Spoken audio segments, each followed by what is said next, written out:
வீத்தமிழ் நேயர்களுக்கு வணக்கம். புதுக்கோட்டை மாவட்டம் ஆலங்குடி பகுதிக்கு அருகே இருக்கக்கூடிய வடக்காடு அப்படின்ற பகுதியில தான் இரண்டு சமூகத்தினருக்கும் இடையே வன்முறையானது வெடிச்சிருக்கு. மீண்டும் தமிழகத்துல இந்த மாதிரியான ஒரு சாதிய வன்கொடுமையானது நிகழ்ந்திருக்கு அப்படின்னு சொல்லலாம். இந்த வன்கொடுமைக்கு அடிப்படையான காரணம் என்ன அப்படின்னு பார்க்கும்போது, திங்கட்கிழமை அன்று முத்துமாரியம்மன் கோவில் திருவிழாவில் இரண்டு சமூகத்தினருக்கும் இடையே ஒரு வாக்குவாதம் நடந்திருக்கு. இந்த வாக்குவாதத்துக்கு அப்புறமா இருந்தே அந்த பகுதியில் ஒரு பதற்றமான சூழ்நிலை தான் இருந்துட்டு இருந்திருக்கு.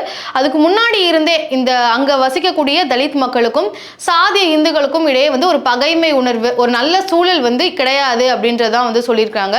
அதன் விளைவாக இந்த வாக்குவாதமும் நடந்த பிறகு இந்த வன்முறையானது வெடிச்சிருக்கு. இந்த வன்முறையில கிட்டத்தட்ட 10 தலித் மக்கள் பாதிக்கப்பட்டு அரசு மருத்துவமனையில அனுமதிக்கப்பட்டு சிகிச்சை எடுத்துட்டு இருக்காங்க. அவர்களுடைய குடிசைகள், தலித் மக்கள் வாழக்கூடிய குடிசைகள் தீக்கிரையாகப்பட்டிருக்கு. வாகனங்கள், கார், பைக் எல்லாமே தீக்கிரையாகப்பட்டிருக்கு. மேலும் அரசு பேருந்துகளுடைய கண்ணாடிகள் உடைக்கப்பட்டிருக்கு. இந்த வன்முறை அவ்வளவு பெரிதாக வெடித்த பிறகு அங்க திருச்சியினுடைய டிஐஜி வருண்குமார் அவர்களும் சட்ட அமைச்சர் எஸ் ரகுபதி அவர்களும் சம்பவ இடத்திற்கு விரைந்து போய் அதிகாலை 1:30 மணி அளவில் சம்பவ இடத்துக்கு போய் அவங்களுடைய மதிப்பாய்வை செஞ்சு முடிச்சிருக்கிறாங்க. அதன் விளைவாக அவங்களுடைய அறிக்கையில இந்த மாதிரியான என்ன பாதிப்புகள் ஏற்பட்டிருக்கு, பாதிப்புகளுக்கான பின்னணி என்ன அப்படின்றத காவலர்கள் தங்களுடைய அறிக்கையில குறிப்பிட்டிருக்கிறாங்க. இந்த சம்பவத்துக்கு முக்கிய காரணம் அப்படின்னு சொல்லி காவலர்கள் அவங்களுடைய ஆய்வுல குறிப்பிட்டது என்ன அப்படின்னு பாத்தீங்கன்னா, அவங்களுடைய அறிக்கையில என்ன குறிப்பிட்டிருக்காங்கன்னா, ஒரு குழுவை சேர்ந்த நபர் மற்றொரு குழுவை சேர்ந்த நபரை அறிவாளால் தாக்கியதுனாலதான் இந்த வன்முறை இவ்வளவு பெருசா வெடிச்சிருக்கு அப்படின்ற மாதிரி காவலர்கள் தங்களுடைய அறிக்கையில குறிப்பிட்டிருக்காங்க. ஆனா இந்த அறிக்கைக்கு பலவிதமான எதிர்ப்புகளும் அரசியல் கட்சி தலைவர்கள் மூலமாக கொடுக்கப்பட்டு இருக்கு அப்படின்றத பார்க்க முடியுது. அது எந்த மாதிரியான எதிர்ப்பு அப்படின்றத பார்க்கலாம். அதுக்கு முன்னாடி இந்த வடகாட்டுல இந்த சம்பவத்துக்கு பின்னாடி என்ன மாதிரியான நடவடிக்கைகள் காவலர்கள் எடுத்திருக்காங்க அப்படின்னு பார்க்கும்போது, வடகாட்டுக்கு செல்லக்கூடிய வாகனங்கள் போக்குவரத்து முழுமையாகவே நிறுத்தி வைக்கப்பட்டிருக்கு. அது மட்டும் இல்லாம புதுக்கோட்டை மற்றும் பட்டுக்கோட்டைக்கு செல்லக்கூடிய வாகனங்கள், பேருந்துகளுக்கு வேறு வழிகள் காவலர்கள் கொடுத்திருக்காங்க. அதாவது எப்பவுமே போயிட்டு இருக்கக்கூடிய வழியை மாற்றி அமைச்சிருக்கிறாங்க. இந்த மாதிரியான நடவடிக்கைகள்லாம் எடுத்திருக்கிறாங்க. இந்த வன்முறைக்கு முக்கிய காரணம் என்ன அப்படின்னு சொல்லி காவலர்கள் தங்களுடைய அறிக்கையில என்ன சொல்லியிருக்காங்க அப்படின்னு பார்க்கும்போது, இரண்டு தரப்பினருக்கும் இடையே வாக்குவாதமானது உள்ளூர்லயே இருக்கக்கூடிய ஒரு பெட்ரோல் பேங்க்ல தான் ஆரம்பிச்சிருக்கு அப்படின்ற மாதிரி சொல்லியிருக்காங்க. ஒரு பெட்ரோல் போடுறதுக்காக இரண்டு சமூகத்தினரும் போயிருக்கும் பொழுது அங்க யார் முதல்ல பெட்ரோல் போடுறது அப்படின்றதுல வாக்குவாதம் ஆரம்பிச்சிருக்கு. அதுல இரண்டு பேருமே குடிபோதையில இருந்த காரணத்தினால அதிகப்படியான வாக்குவாதம் மிஞ்சி அது அறிவால் தாக்குதல் அந்த மாதிரி அளவுக்கு போயிருச்சு. அவங்கள தலித் மக்கள் வாழக்கூடிய இடங்களுக்கு பின்தொடர்ந்து இந்த வன்முறை நிகழ்த்தப்பட்டிருக்கு அப்படின்ற மாதிரி காவலர்கள் தங்களுடைய அறிக்கையில குறிப்பிட்டிருக்கிறாங்க. ஆனா இந்த ஒரு விஷயத்துக்கு தான் பலவிதமான எதிர்கருத்துக்கள் முன்வைக்கப்பட்டு இருக்கு. அது மட்டும் இல்லாம இந்த சம்பவத்தை ஒட்டி சந்தேகப்படக்கூடிய நபர்கள் அப்படின்னு கிட்டத்தட்ட 14 பேரை காவலர்கள் கைது செஞ்சிருக்கிறாங்க. தவறான தகவல்களை இல்ல தவறான வதந்திகளை நம்ப வேண்டாம் அப்படின்ற மாதிரி காவலர்கள் தரப்புல இருந்து சொல்லப்பட்டிருக்கு. மேலும் தவறான வதந்திகளை பரப்புவர்கள் மீது நடவடிக்கை எடுக்கப்படும் அப்படின்னு சொல்லி காவலர்கள் குறிப்பிட்டிருக்கிறாங்க.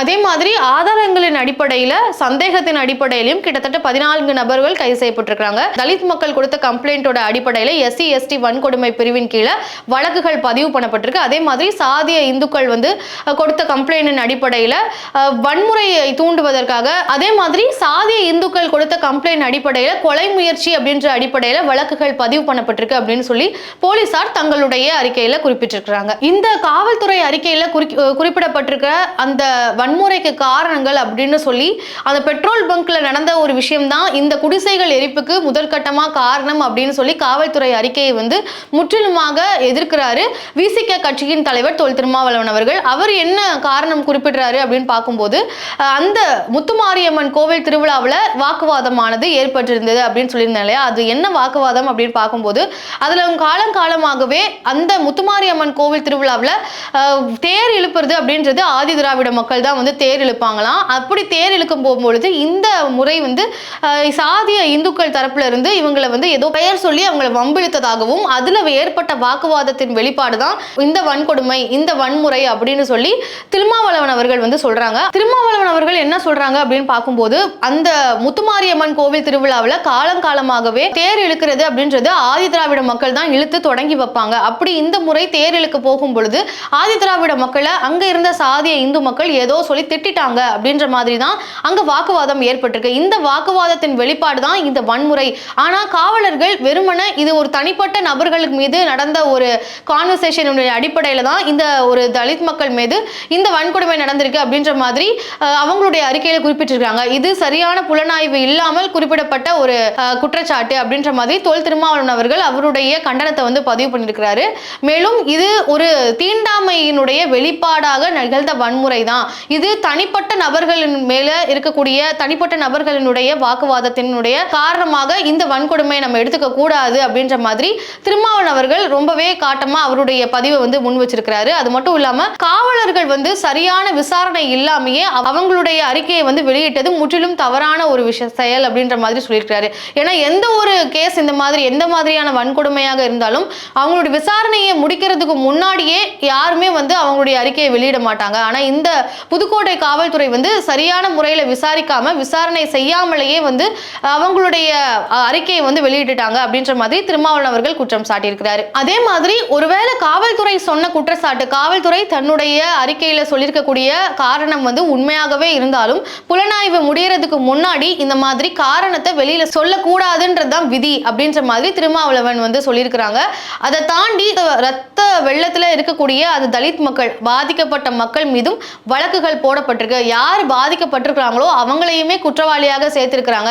இது முற்றிலும் தவறான ஒரு விஷயம். யாரு இந்த பிரச்சனைக்கு காரணமாக இருந்தாங்களோ அவங்கள தான் கைது செய்யணும். பாதிக்கப்பட்டவங்களையும் நீங்க வந்து வழக்கு போடுறது நியாயமில்லாத ஒரு விஷயம் அப்படின்ற மாதிரி திருமாவளவன் அவர்கள் வந்து குறிப்பிட்டிருக்கிறாங்க. இந்த வன்கொடுமையை பொறுத்த வரைக்கும் இரண்டு விதமான காரணங்கள் சொல்லப்படுது. ஒன்று, காவலர்கள் தங்களுடைய அறிக்கையில சொல்லக்கூடிய அந்த பெட்ரோல் பேங்க்ல நடந்த ஒரு சம்பவமா இருக்கட்டும், அதே மாதிரி திருமாவளவன் அவர்கள் சொல்லக்கூடிய ஒரு காரணம், அதாவது கோவில்ல நடந்த வாக்குவாதம். இப்படி இரண்டு விஷயத்தையுமே வந்து சொல்லியிருக்கிறாங்க. இதுல இரண்டுலையுமே பொறுத்த வரைக்கும் திருமாவளவன் அவர்கள் சொல்லக்கூடிய காரணத்துல தீண்டாமையை வந்து அடிப்படையா சொல்றாங்க. காவலர்கள் சொல்லக்கூடியதுல ஒரு தனிப்பட்ட இரண்டு நபர்களுடைய வாக்குவாதத்தினுடைய விளைவு அப்படின்ற மாதிரி இது போய் முடிஞ்சிருமோ அப்படின்ற ஒரு விஷயத்தையுமே வந்து சுட்டி காமிச்சிருக்கிறாரு.